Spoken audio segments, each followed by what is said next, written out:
Good afternoon, everyone, and welcome to this virtual professional development opportunity. My name is Joe Schmidt, and I'm the Social Studies Specialist for the Maine Department of Education. Today, I'm super excited to have Sarah Westbrook, the Director of Professional Learning from the Right Question Institute here today. And we're also going to be featuring Shane Gower from Maranicook Community High School. He is a former teacher leader cohort member of mine and has been using the question formulation technique in his classroom. And so between Sarah and Shane, they're going to give you kind of some of the know-hows about how to use this process in your class. Those who've been following along throughout the year, you know that this is kind of informally part number 2. We had a couple weeks ago, the Library of Congress talking about how to access their sites. We're going to talk about the question formulation technique today on some of the uses with primary sources. And then we are still hoping at some point to have a session that would talk about bringing these two pieces together, almost kind of like a beta testing of an advanced level that we're hoping to bring for Maine educators. So please continue to tune in for more resources like that. And at this point, I will turn it over to Sarah Westbrook, Director of Professional Learning for the Right Question Institute. Take it away, Sarah. All right, thank you so much, Joe, and thank you very much to Shane for joining us too. I'm really excited to share some of his work from his classroom. Shane, do you want to say anything about where they can find you, email, Twitter? Yeah, I put my email address in the chat, Shane_Gower at maranicook.com, and I am also on Twitter. I'll put that in there as well, at Mr. Shane Gower on Twitter.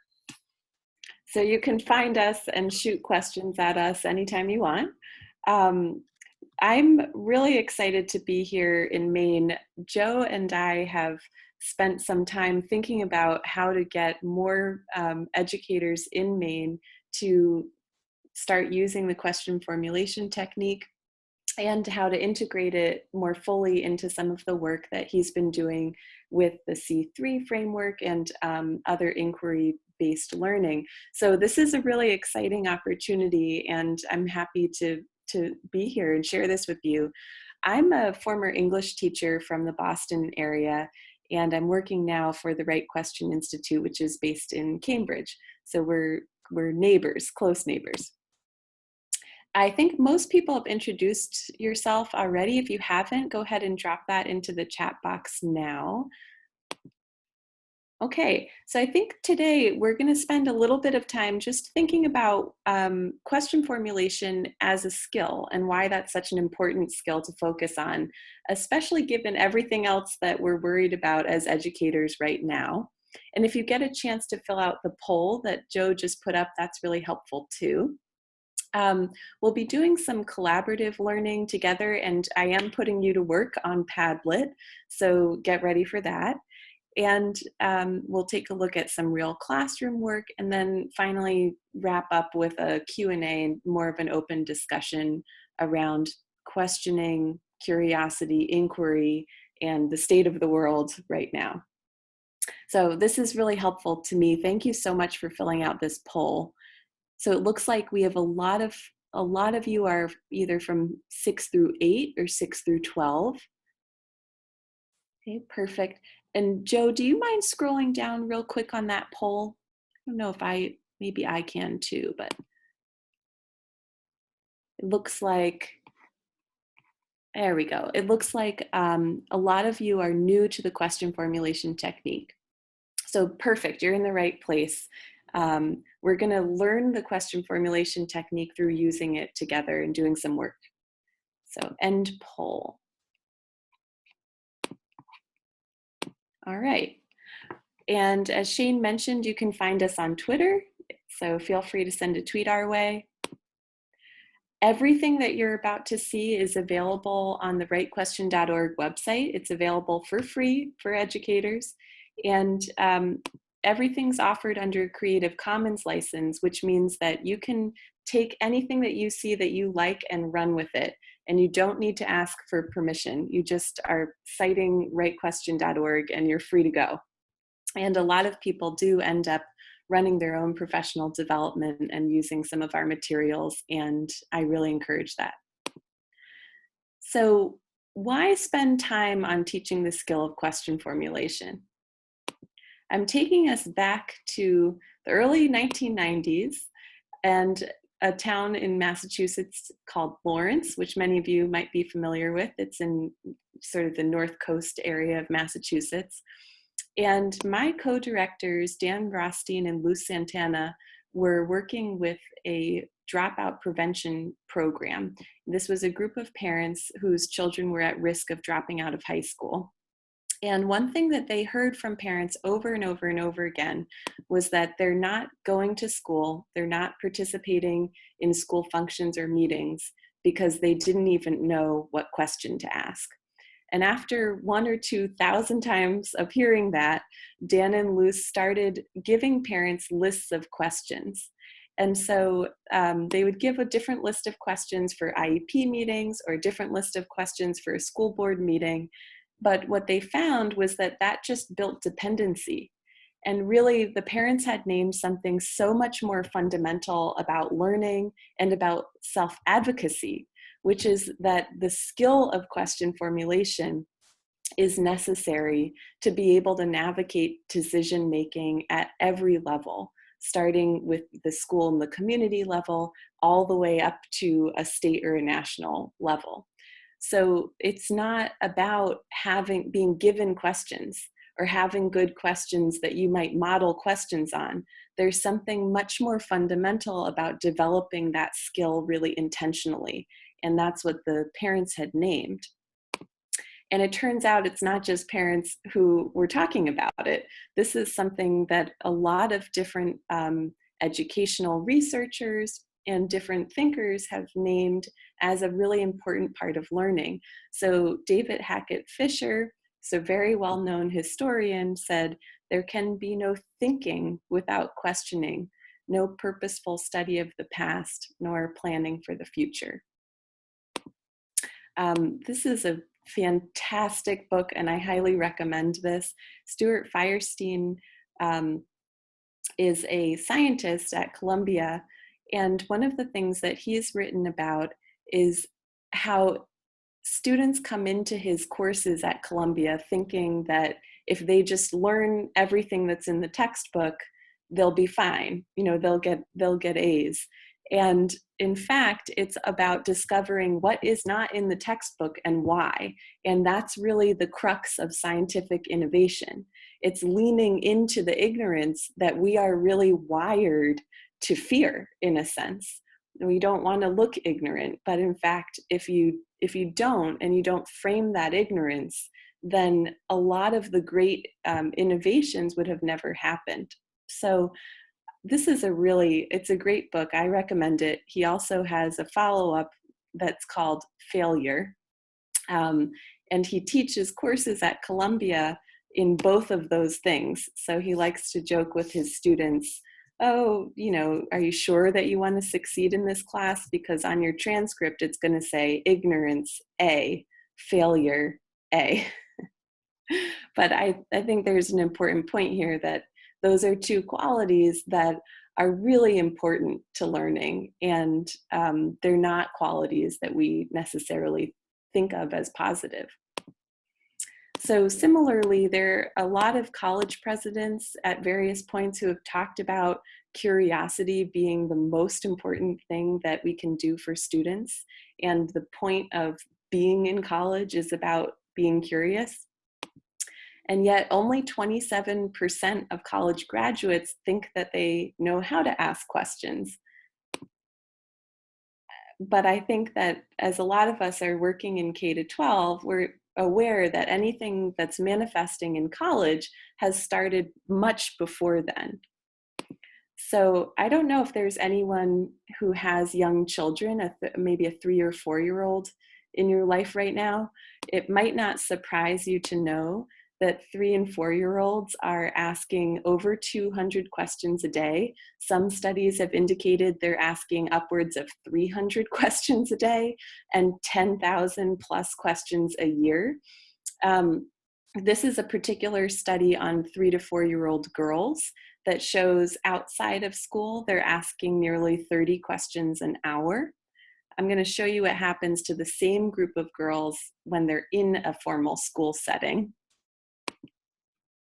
Okay, they're asking far fewer questions in school than outside of school.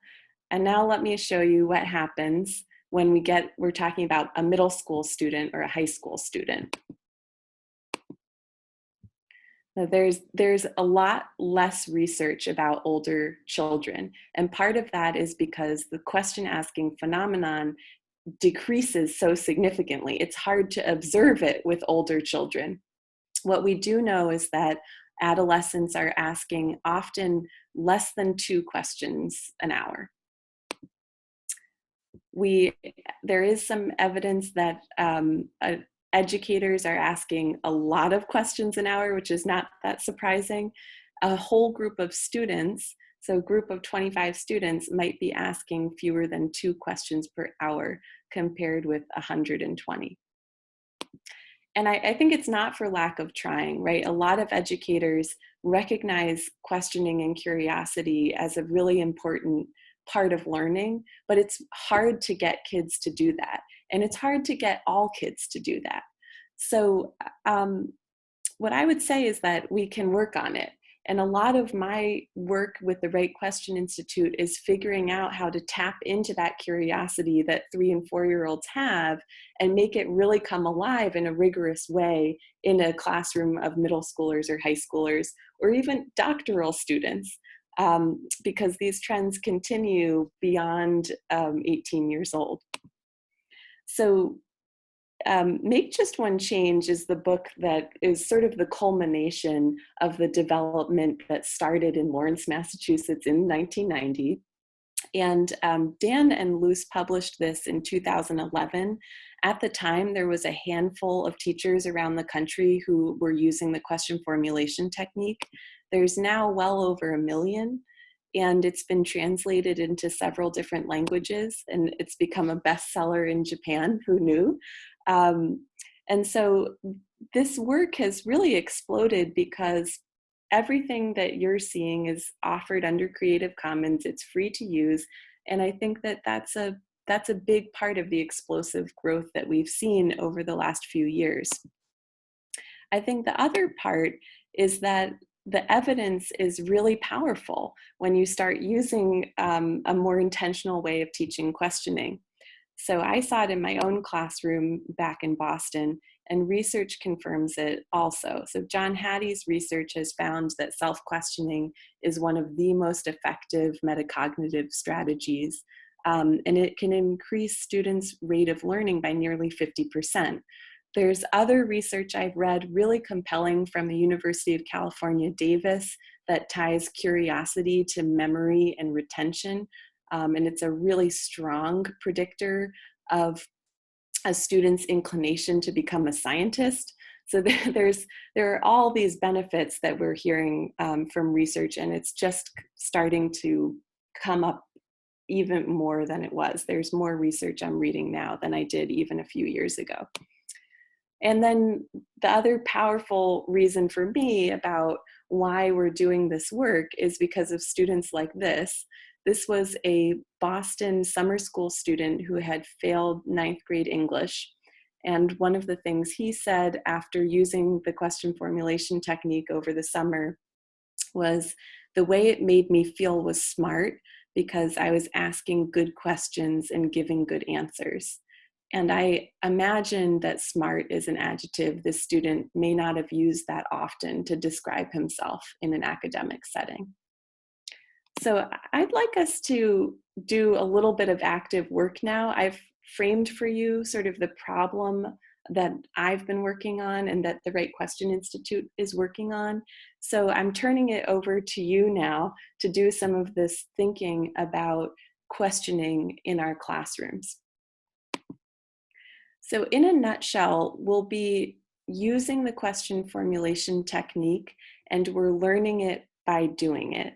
So you'll be asking questions, improving your questions, strategizing on them, and then reflecting on what you've learned.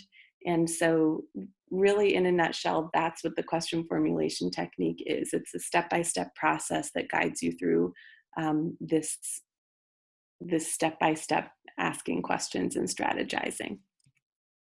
there are 4 rules. So before I move us into Padlet to ask some questions ourselves, I'd like you just to think about these 4 rules. Ask as many questions as you can. Do not stop to answer, judge, or discuss.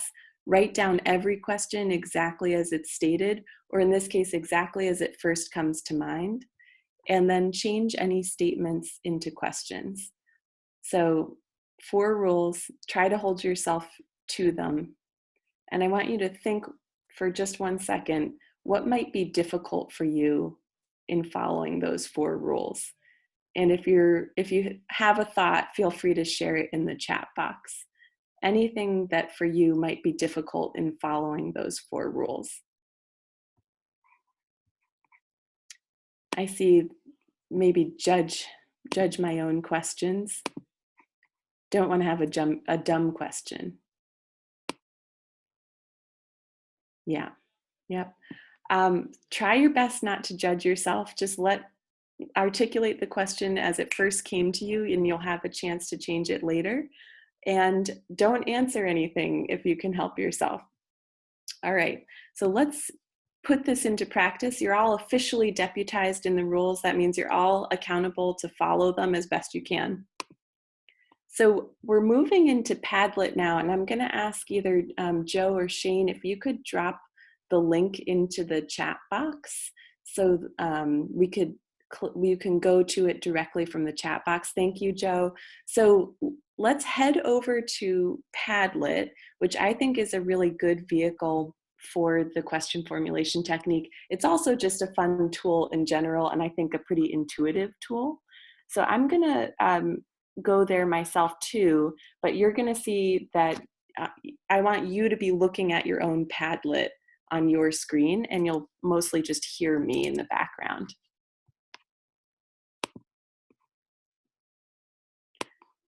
All right, if you've made it over to the Padlet, can you give me a smiley face in the chat box? Or you can wave and give a thumbs up if you want to. So let me know that you've gotten over to the Padlet. Thank you.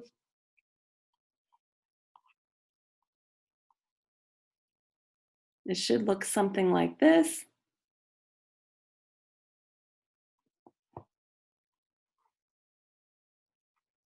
All right, I see that Gina's made it over. Hopefully everybody's made it over. Leslie, thank you. Neil, thank you so much. All right, Renee, perfect, thank you guys. So I've just step 1 over here, I'm just reminding you of those 4 rules that you're following again. And then we're gonna start on step 2. To keep us sort of paced, I'm gonna change the color of the step of the directions that we're on. So I'll use yellow to indicate the current step, and then I'll give you some time checks before we move over to the next one. So the first thing I'm just going to call your attention to is we have a question focus, which is essentially the prompt that we'll use. And today I just gave you a problem statement, which is essentially the problem that we were looking at a few minutes ago. Some students are not asking questions. So that's the statement that you're going to be asking questions about. To ask questions, I'm asking you to post, which you can do just by double clicking. And then I'd like you to put the question at the top in the title section, and then put your initials in the write something section. And I'm having you do the initials just so we can keep track of whose question it is, because you'll be doing some work on it. So let's start. It looks like everybody's starting, so good for you. I'm going to start your time. Let's see what we can do in 3 minutes. So any questions that come to mind about some students are not asking questions, you have 3 minutes. Follow the rules. Your time starts now.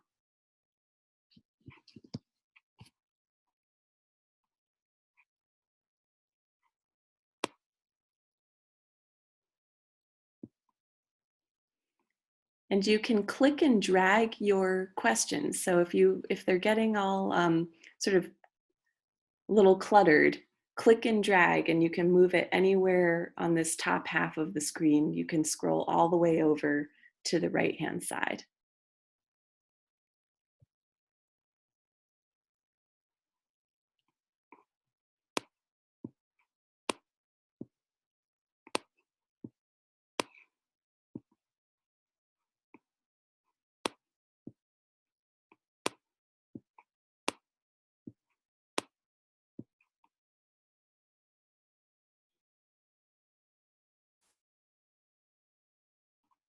All right, so we're on the Padlet and you're asking any questions that you can about some students are not asking questions.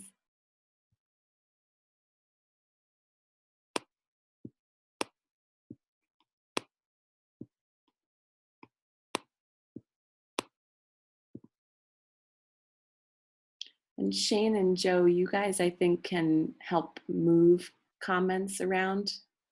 I made you editors on the Padlet.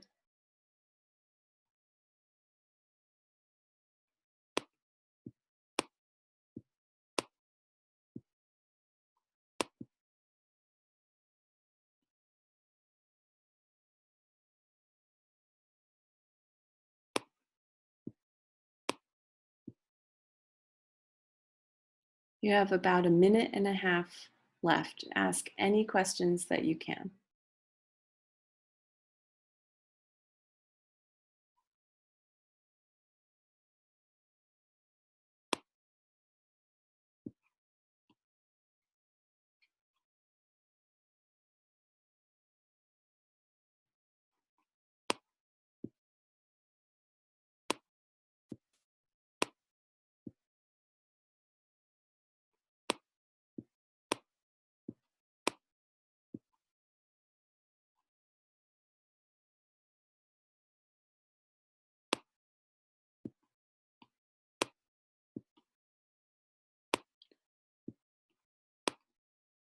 Let's take about 30 seconds.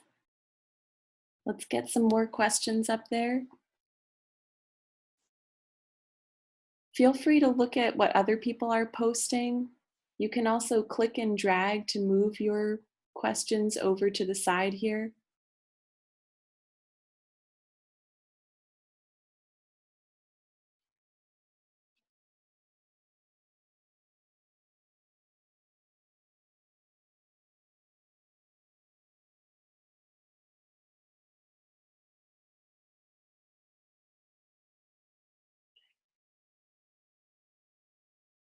If you haven't yet, I'd like you to add a question about the word some in the prompt. So if you haven't yet, add a question about the word some.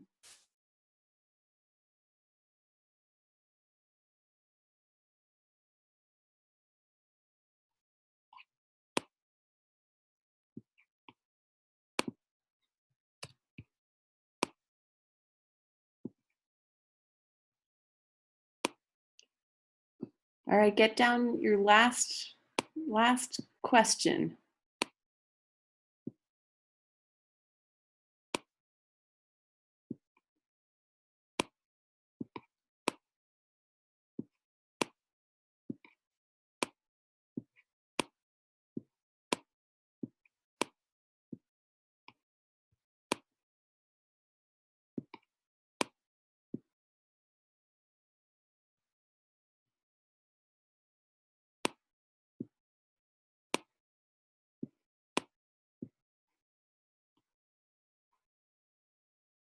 All right. Okay, I know that was a quick 3 minutes, but I'm going to try to move us on to the next step here. So we are now moving to step 3B, which is to build on questions. So I'd like everybody just to take this time. Please click and drag and move your questions somewhere else if it's covering something up. And then I'd like you just take a minute just to read what other people have written. And I see that there's a couple people who it looks like maybe it's not letting you post. If it's not letting you post, then you have a question, feel free to drop it into the chat box so we can consider it there too. So for right now, take a look at what other people have asked and then see if you can add a new question that's related to someone else's question or building on someone else's question. And for this new question, if you can, put both your initials and the initials of the person who asked the original question in the write something box. So I'm going to give us 1 minute. So you're adding a question based on what you've read from someone else.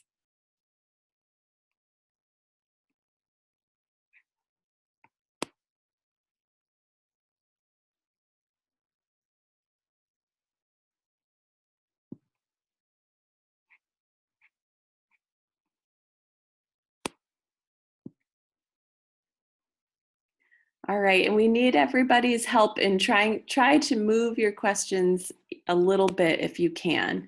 There's lots of room over if you keep scrolling over this way. And if I move your question somewhere, please forgive me.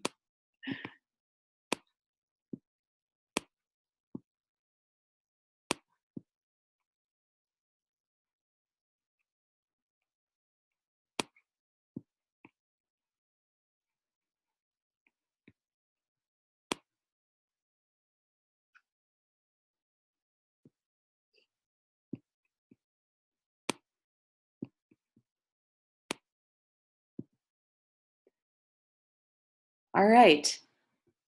Okay, so let's move on to the next step. It looks like there are a bunch of questions here. Hopefully, there are some questions that build on the other questions. If you're working completely asynchronously with your students, you could always give them, you could do this over a series of days so that you have a chance to get in here and organize things and then ask them to add. So I'm going to move us down to the next section here, which is to step 4A. The reason I separated them is just so we could keep the questions in one area and then take a look at the additional steps that ask us to go back and revise our questions. So we're on step 4A now, which is to categorize questions. And I'm asking everybody to think about two different types of questions: closed-ended questions and open-ended questions. And there are a lot of different ways you can categorize questions. For our purposes today, there are just these two. Closed-ended questions are any questions that can be answered with yes, no, or one word. And open-ended questions are any questions that require more explanation. So take a look at, even if you can just go back and find one of your questions, see if you can label one of your questions either C or O. And I'm going to give us 30 seconds to try to accomplish that. So you're just labeling one C or O. And if you have more time, go ahead and label a couple. So find a question, label it C or O. One of your existing questions that you already asked, label it C or O.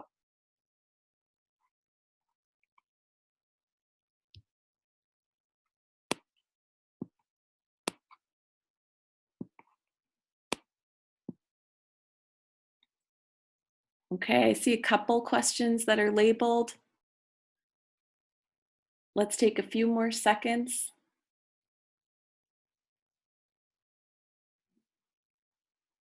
All right. Okay, good. So let's move on to the next step. Thank you for doing that labeling. I'm moving us to step 4B. So for this, I just want to think with you a little bit about the advantages and disadvantages of asking each type of question. So, and again, if you prefer to drop something into the Zoom chat box instead of use Padlet, that's totally fine. But I hope that you participate in one of those modes. So what I'm asking us to do is just think about the advantages and disadvantages of closed questions and the advantages and disadvantages of open-ended questions.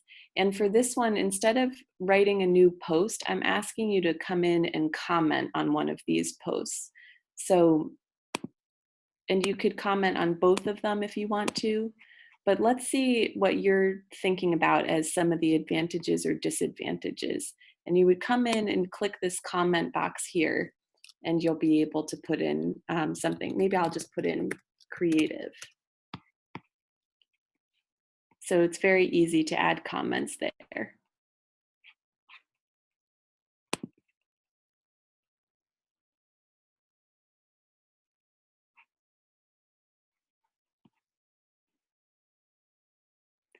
Okay, this is great. There's a lot of comments popping up here. Shane, I wonder if I could just put you on the spot for a second. Anything that you would say about, advantages or disadvantages that you see to closed or open-ended questions? Sure. Yeah. So like in doing this with students, the conversation around this is closed-ended questions feel like the answer is settled. Feels like it's not as interesting because we can just look it up, we can Google it. Open-ended questions feels like they're argued, they're arguable, they need to be defended, you need to show me the evidence, that kind of thing. Thank you. Yeah, I think that's true. There's some great comments in here. A disadvantage of this looks like a disadvantage of an open-ended might be they get too involved in a response. I know a disadvantage could sometimes be time that open-ended questions can meander. Um, the close-ended questions, as you said, Shane, it feels settled. There might not be additional inquiry beyond that. But an advantage is that they can be very strategic. That might be the type of question you need to really pin someone down on an answer. They might also open up other questions too, potentially. So thank you all so much for your comments here. The key thing with the closed and open-ended questions is that there really are advantages and disadvantages to both. And both types of questions can be the right question depending on what setting or situation that you're in. So there are times when you might really need a closed question. And there might be times when really you are looking for an open question. All right, so we've thought about the different types of questions. I'm going to move us into prioritizing, but what I will say is that if you're thinking about these types of questions in the way that you can ask a question in a particular way with language that elicits a very different response. If you want to go back and change any of your questions, or perhaps add a new question that asks the same type of thing in a different way, you could do that now. And if you don't want to, that's fine too. But something that you'd rather ask a question in an open way, or you'd rather that you asked a question in a closed way, this is the time to make those changes. All right, so if we're ready, I'm going to move us on to prioritizing. And if you're still typing a new question, that's fine. Go ahead and finish up your question. But I'd like us to think about the 3 questions that you personally feel most curious about. And the way that we're going to pick those is to click on the heart icon on those questions. So just go back up, take a look at all the questions if you can. I'll try to keep moving them. And if there's questions that you feel personally very curious about, go ahead and just click the heart icon, and that'll be our way of voting on the questions.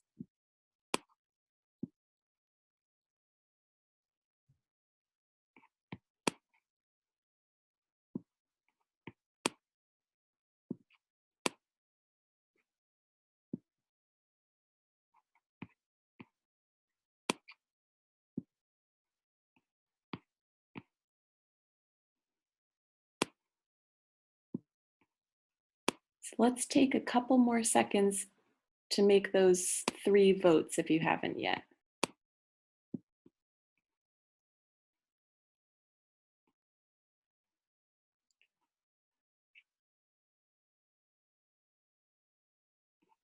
Okay.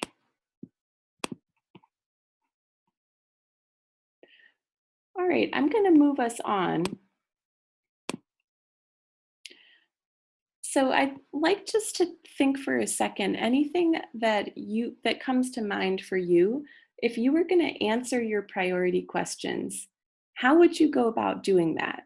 Do you have any ideas about what actions you could take or what information that you would want to get?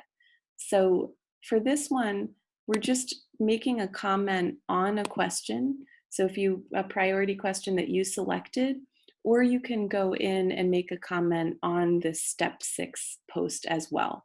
So anything that you are thinking about, how could you go about getting some information or getting some answers for your priority questions?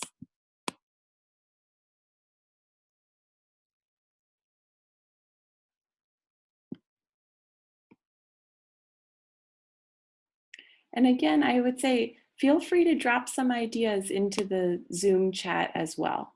So any ideas that you have can go in the Zoom chat also.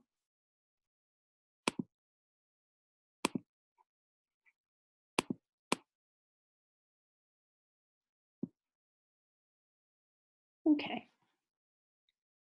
So we'll come back to this idea, but just about 30 more seconds here.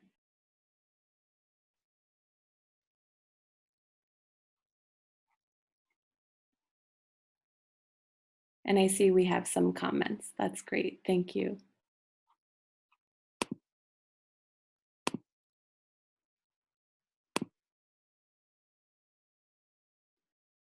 All right.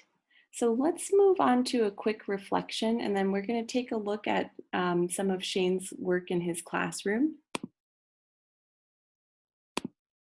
So for this reflection, I'm just showing you here, there are lots of different ways in Padlet that you can respond. So if I double click on the screen, say I could put reflect in here, you can just do a written reflection. You could also come in, you could add a link, you could add a picture. So if I click snap, my camera right now would take a picture of me.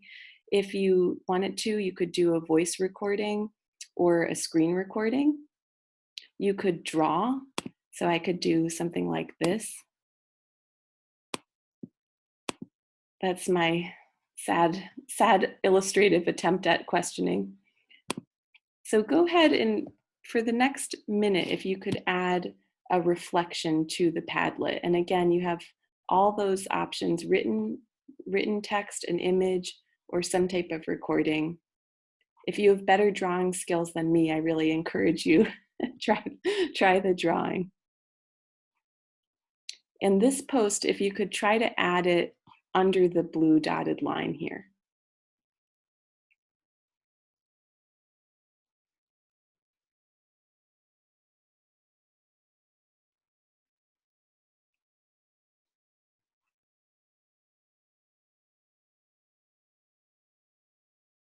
So I'll wait a couple minutes, just anything, what did you learn or something that you're wondering about now?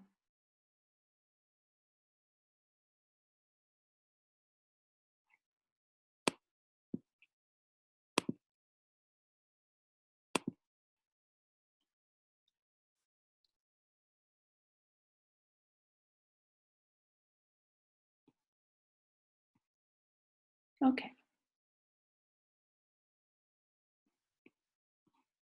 All right, so I'm gonna move us out of the QFT and back into Zoom.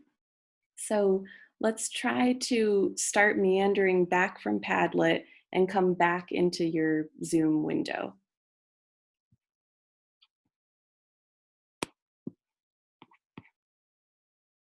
I think I have too many windows open here.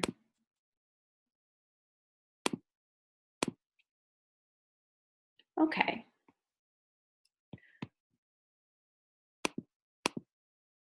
All right, so we're back. So I'm really curious if I know the format can be a little bit tricky if Padlet is completely new. And what I would say is I'm a very low tech person. My orientation is pen and paper. And of course, if you're doing the QFT live with students in a school building, then I typically would go with pen and paper. But there are lots of options to do it virtually. Padlet is just one of them.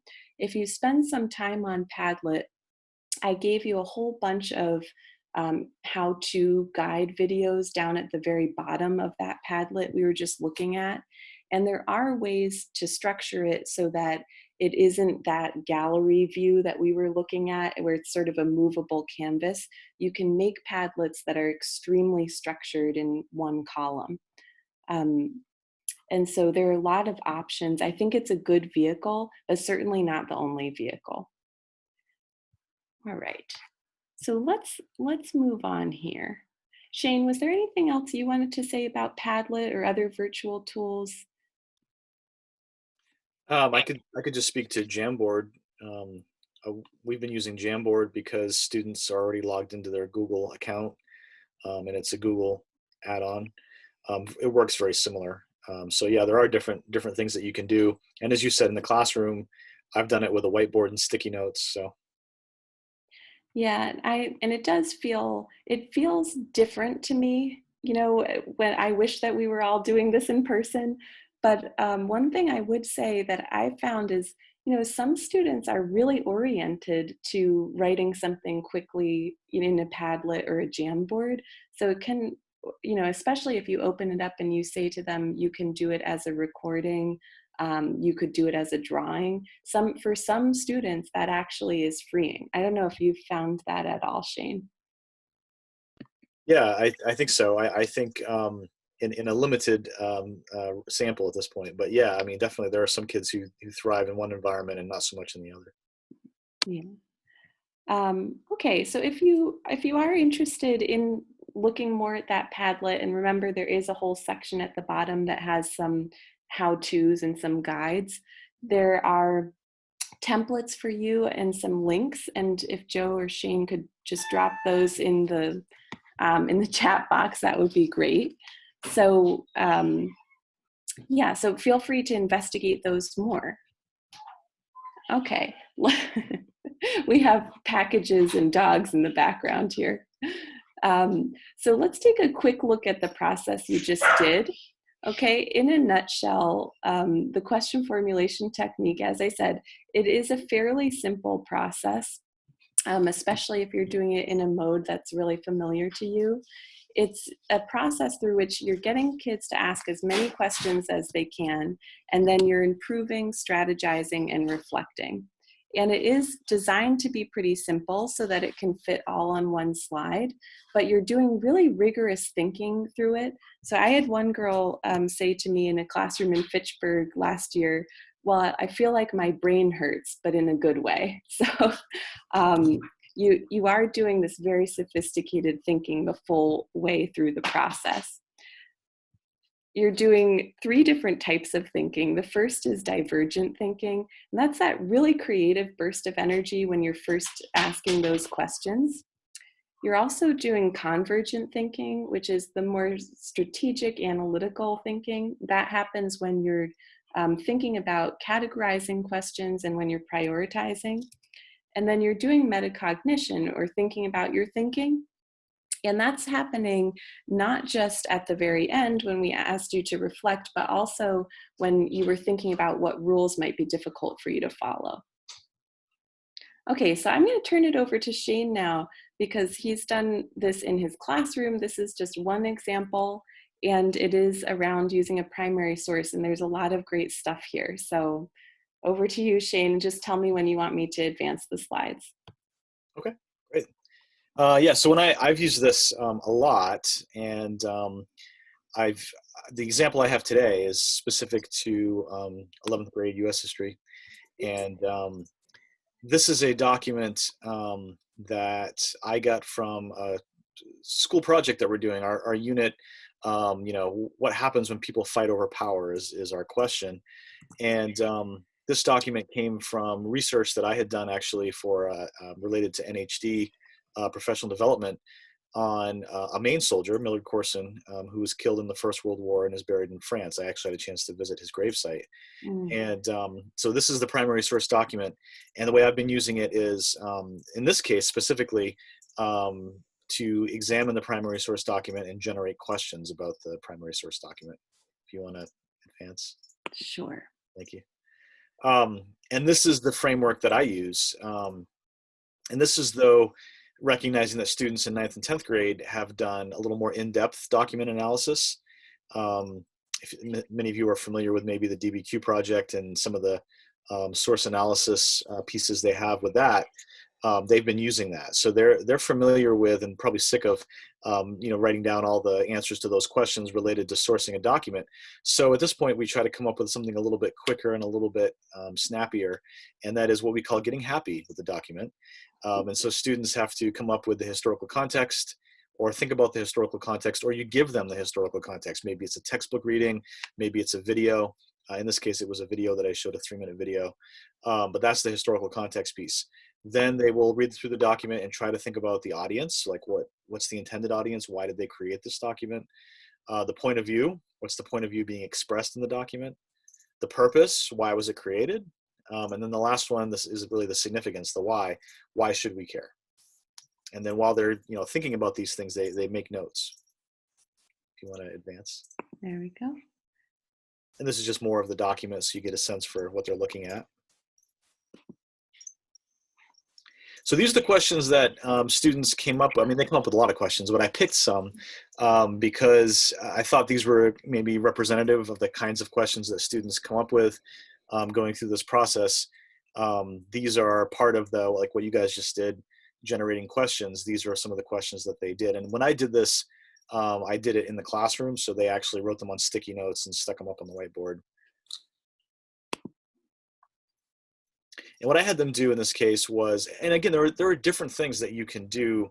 I've done things like graphing a question. I've done all kinds of different things with it. But one of the things you can do that's relatively quick, relatively easy to do, especially in a remote environment, is to ask them to answer the question. So pick one of the questions, either it's their question or maybe they pick someone else's question. I've done it different ways. I've done it where you can't pick your own question. You have to pick someone else's. And once it's been picked, you can't pick it. I've done it where they pick their own question. I've done it where the class decides which question and they're all going to research the answer. So, I mean, there's different ways of doing it. And then they create just a brief slideshow with their answer to the question, defending it with their sources that they've used. And again, depending on the level of where students are at, you might give them the sources. If it's a particular topic and you can collate sources ahead of time, you might say, use these sources to answer the question. It might be the textbook, it might be websites, it might be whatever you're working with. Or for students who are more advanced, who've done some work with valid and reliable resources and analyzing those, you might turn them loose and say, use what you've learned about assessing valid and reliable resources to come up with an answer that you can defend. Doesn't mean that it's the right answer necessarily, or that everybody in the world would agree that that's the right answer, but it's an answer that's defendable. And sometimes when you have open-ended questions, you're going to have answers that not everyone agrees to. And that's a great discussion too. Thank you so much, Shane. One thing I really love that you did was, I've used primary sources sort of cold, and I love the idea that you can use there are some primary sources that lend themselves to sort of an introduction or an engagement strategy, but the way that you structured an analysis and then they had all that additional information to draw on for their questions, I really loved. The reason I did that is because sometimes they have no idea what the primary source is. And so the questions were so big or so broad or so unconnected that I felt like I wasn't sure how much it was doing just because they didn't have the context. They didn't have the background knowledge. So that's why I started doing that. Yeah, I love that. I think that's a really brilliant idea. So that's something to play around with if you're working with primary sources, is at, how much do you need to give them? Maybe a citation? Is that enough context? Do you need to build out a little more? And so that's sort of an experiment to try. All right. So I wanted to show you, this is a 4th grade example. I know a lot of us are in middle and high school, but I just think there's a couple things that are replicable here that were just really cool. This was done last month, so we were in complete asynchronous virtual learning mode. This is a teacher in Nevada who used the QFT around a primary source image of the Hoover Dam. And she didn't use Padlet, which is what we were using. She was using Google Forms. So one thing she started with that I just thought this was so cool was a Prezi. So she did a zoom in and zoom out on the different points of the primary source using Prezi. And Prezi is another free tool that might be kind of fun to try this out with. And so kids were able to really look at some of the details of the dam image, and you really can't see them unless you're pretty close. So they had a lot of questions. They asked questions with their siblings and their parents. They could all ask questions and add them into the Google form that the teacher was using. And again, this was completely asynchronous and there was no live interaction. And then Google Forms does have a feature that feeds into a spreadsheet, into a Google Sheet. So that's where the teacher had the students do open and closed questions. And then there was a whole series of readings and research that they did related to their questions. One of the things I really loved is that you can see how she used the close-ended questions. So the close-ended questions sort of became that initial quick context building. And so they just found a few little facts that helped them, and then they were able to move forward into their research from there. This is just one more example, and I wanted to show you something that was a primary source, but it was a little bit different. So this is a Abraham Lincoln quotation. That's what was used as the prompt or the stimulus for the questioning. And here's some of the students' questions. And I just love question 13. If adversity supposedly makes you stronger, does that mean power makes you weaker? So just some of the sophistication of the questions were really interesting. And this led into a research and a paper that the students wrote. So the QFT can be used at a lot of different points in a unit. It could be used in the beginning as sort of an engagement or pre-reading, even formative assessment. And we've seen people use it as summative assessment. So the kids generated their own essay questions that they wrote. I've done it that way too. And I can tell you that it's a joy to not have to grade the same scarlet letter essays over and over and over again. It was really, it really lit a light bulb for me that I could let the students decide on a question that they wrote towards. And there are lots of things to do with the student questions once you have them. Shane, I loved your point. You can just have them do an initial answer, even if that's not their final answer. Yeah. All right. And so I want to leave some time just for us to address some of your questions. So I'll leave you with a couple thoughts. The first is that I think that we're in an unprecedented time, and it's a time where there's a lot of uncertainty. I think curiosity and questioning is a skill for dealing with uncertainty. And I think it's also a tool for dealing with information overload. So in the age of Google, when we don't necessarily need to teach kids how to find information. It's about finding valid information or assessing information once you have it. And so I think that's more important now than ever.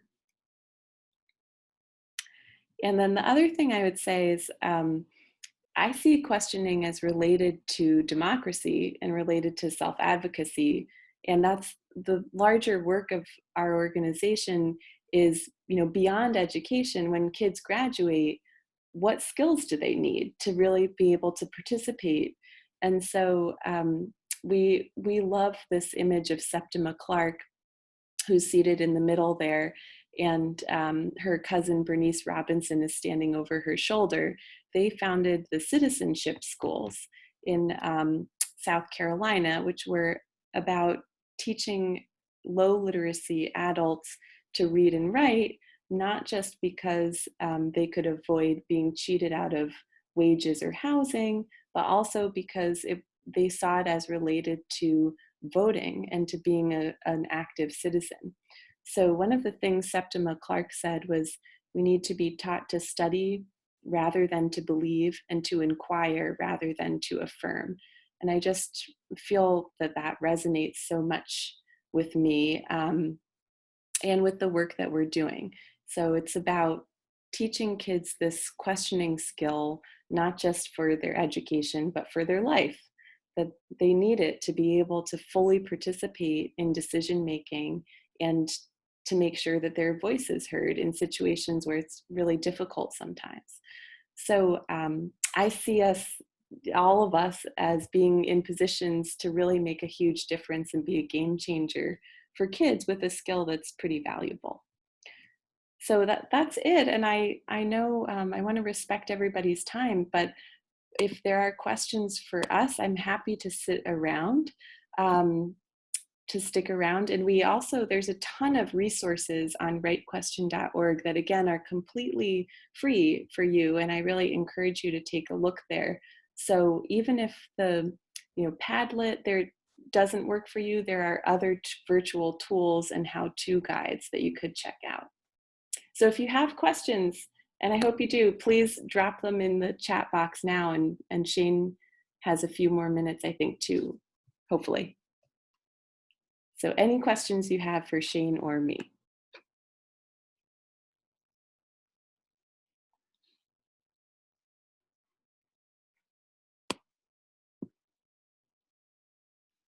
Shane, while I have you, can I just ask you to talk a little bit about, how your students respond to the QFT, or, what you like, the feedback you've gotten from students? Yeah, I think it takes a little while because I mean, I saw some comments about this in the Padlet or maybe in the chat box, but kids are used to like the way things have been done previously. So they get in the habit of wanting to please the teacher by asking the right question. They get caught up on, what am I supposed to do? And they're not really thinking creatively or critically always. And so you have to do it a few times before you really see the magic of it. The first time that I did it, I always give this example. I've given it many times, and some people may have heard this, but I did something around who really won the Civil War, Mm. and students got hung up on the idea that the North really won the Civil War. And then I had one student talk about how white women won the Civil War, and she gave a great presentation, and you could see their jaws like drop, and they were like, "You mean that's okay to say that?" And I said, of course, it's okay to say. Look, she backed it up. She had research. She showed evidence. That's what this is about. And as soon as that happened, things changed in the class. And the next time that we did something like that, it was almost like I gave them permission, or they had the freedom. They didn't believe me the first time, but they had permission to sort of open it up and get creative in their thinking. And then the engagement goes up as well. Mm. Yeah, that's a powerful story. I I do think there's, to me, the benefit is not not necessarily the activity itself. And I think the activity, the protocol works really well. I've seen it, I've seen it from pre-K all the way to doctoral students. But when I was teaching, it was more that other class days, other activities, suddenly kids felt like they had permission to ask. Yeah. I see there's some questions in the chat now. And the first question, has this shown to be effective for students of all abilities? I think it's more effective with students who are maybe lower abilities, stereotypically, because they don't worry about pleasing me. In that scenario, they are already critical and creative and are already generating good questions. In fact, some of the best questions are generated in a class like that. I find it does take a little bit to, the AP type classes or whatever, for those students to, like I said, kind of feel like they have permission to get creative and to get critical in their questioning. And maybe through that process and through kind of the next step of some of this stuff, because I'm doing things beyond just the stuff we did today, like graphing questions and stuff. In that case, that can be a little more complex and a little more difficult for lower level students. But you don't have to do that. You don't have to go down that road. You can start with this. You can do something with this. And in some ways, maybe this is enough, just this QFT process itself. So there's room there for it to be differentiated and for it to go down different roads. I think that's kind of the magic of it too, is that it can be as complex or as simple as you need it to be. Yeah, I think that's an important message about tailoring, that it's meant to be a flexible process. So I've seen classrooms with primarily English language learners, and, there might be something that you do about sentence stems, or, you might want to do some pre-teaching around recognizing certain types of questions. But really, it's a flexible process, and it can scale as you get better at it and the kids do. So like, I like, Shane, a lot of the stuff you've done with the questions on the back end is really significant. So like, I think that's the biggest message to the kids is, I'm doing something with your questions. We're not doing it as a one-off activity. You're going to see me use your questions for the learning. You know, it's your questions coming back for the research. It's your questions coming back for the paper topic. It's your questions coming back. And so I think that's a big piece of sort of the key to success there, is that they have to really see you authentically using the questions. And there's a couple of questions about scaffolding questions. And I mean, I teach high school, but the questions are about middle school. But I think that one of the things that helps with that is the historical context, which is why I do that.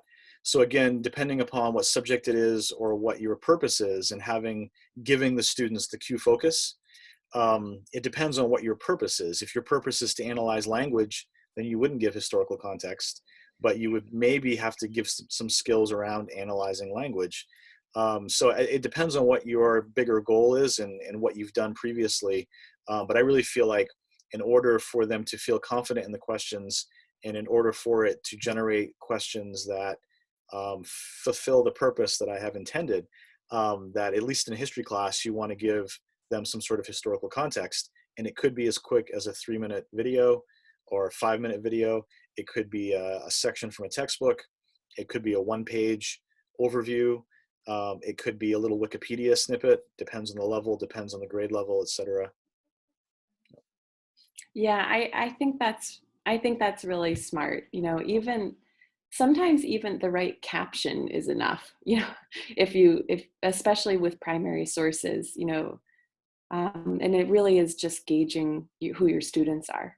But you know, what I would say is I see this question about you know, scaffolding when it's completely new to kids. And one of the things I would say is just to keep in mind that you are asking them to do something that's hard and they might not have been asked to do before. You know, that questioning there's a social risk for kids. And so, you know, I've had the experience that at the first time I did it in a class, you know, a couple kids didn't even say anything. But then the second time they did, or, you know, the third time, or they were writing me these amazing reflections that showed me how much they were getting out of it, even if they couldn't articulate a question in the moment.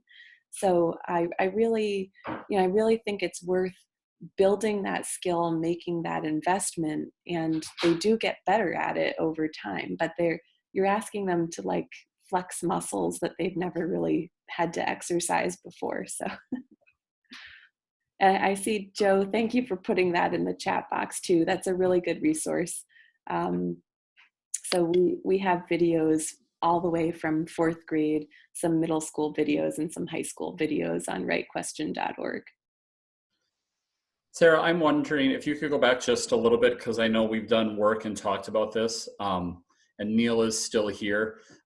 With a question about shown to be effective for students of all abilities. I know when we were doing the book study internally, where you help support, we had people from special services, special ed, and you talked about, and I think Shane alluded to this, right, about the different students, but you did a really good job of talking about the supports of how this really works for special ed students as well.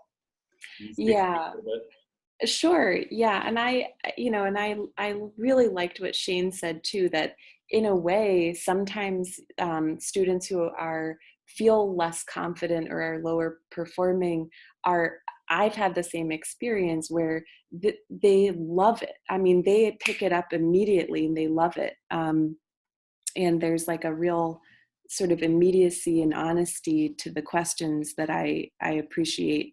But yeah, the QFT is really flexible. So there are all kinds of accommodations that you can make. So, and I'll send a resource to you, Joe, that maybe you can send out too. But I've seen everything from, like I said, the sentence stems to giving some extra time, to having some individual brainstorm time before moving into a group. Just really some really good pre-teaching that's happening around looking at real examples of questions. You know, let's look at the school enrollment form and what type of questions are those. Let's watch a video interview with a journalist and a sort of a politician who doesn't want to answer a question, and let's really take a look at what those questions are and how is the journalist framing those questions. So there's a lot that you can do to customize and tailor the activity, and I think it's really powerful. Almost, almost the more challenges that students might face in school, I feel like the more urgently they really need this skill. So my mom is a one-on-one reading specialist in an elementary school, and she works with students who have very significant language challenges. And some of them are even, their reading is very limited and well behind grade level. And she's had success with the question formulation technique in those settings, even just asking students what they think about a book cover and generate some questions from the book cover and practicing some of the question words. And so every student can do this type of intellectual inquiry-based work. When we have worked with people before who, an educator in Texas who said, went to a training and then that afternoon went back to his class to try it because he told us, oh, it's not going to work with my students, so I have to prove you wrong. And he came back to us later and said, I have to tell you, I underestimated what our kids can do. And I should, I wish I hadn't. I wish I'd seen that earlier. So I've been proved time and time again that there are all kinds of kids who have these burning questions, and they really just need some structure and some opportunity and space.